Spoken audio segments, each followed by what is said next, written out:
We're going to start with Chief Political Correspondent Jan Crawford is here with us to look at the Republican candidates and how they spent their final full day of campaigning. Good morning to you, Jan. Well, good morning, Nora. The Republican candidates were all over this state yesterday, and they weren't in those beautiful law library room where you and Bob are. They were in diners, construction plants, meeting with voters, pressing their case that they're the nominee who can best take back that White House. And the one who I think seemed to draw the most supporters yesterday was Mitt Romney. You guys, I need you tomorrow night. I need every single vote in this room.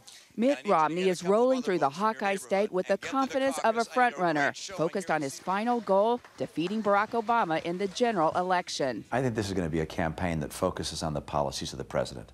And there's no question in my mind, but the American people know those policies have failed. Ron Paul is running second in the polls behind Romney. Touring the state with his son, Senator Rand Paul, he stuck to his anti-big government message.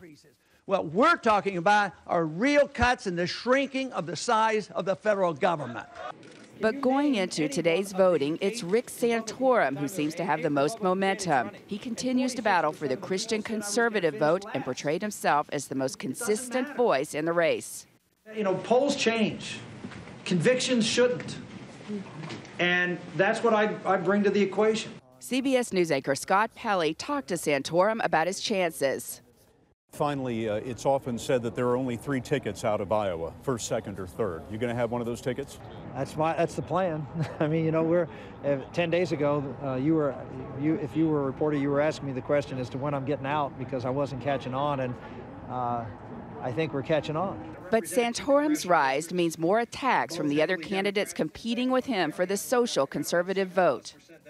I don't understand how you can come to Iowa and say, I'm a fiscal conservative, when you voted 8 times to raise the debt limit. I mean, Rick Perry once was a frontrunner, as was Newt Gingrich. But Gingrich's support has crumbled, and he was all but conceding the race. I don't think I'm going to win. I think if you look at the numbers, I think that volume of negativity has done enough damage. Gingrich told CBS News the campaign hadn't been prepared to keep his momentum going. We had this temporary real explosion, and we weren't prepared to sustain that. And that, of course, convinced, several of my competitors that they had to attack me pretty savagely because I was in danger of pulling away and consolidating.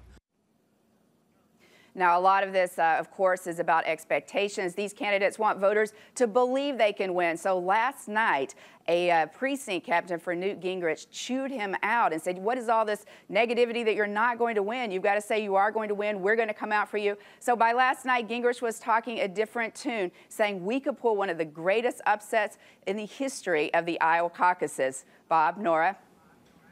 All right, Jan Crawford, thank you.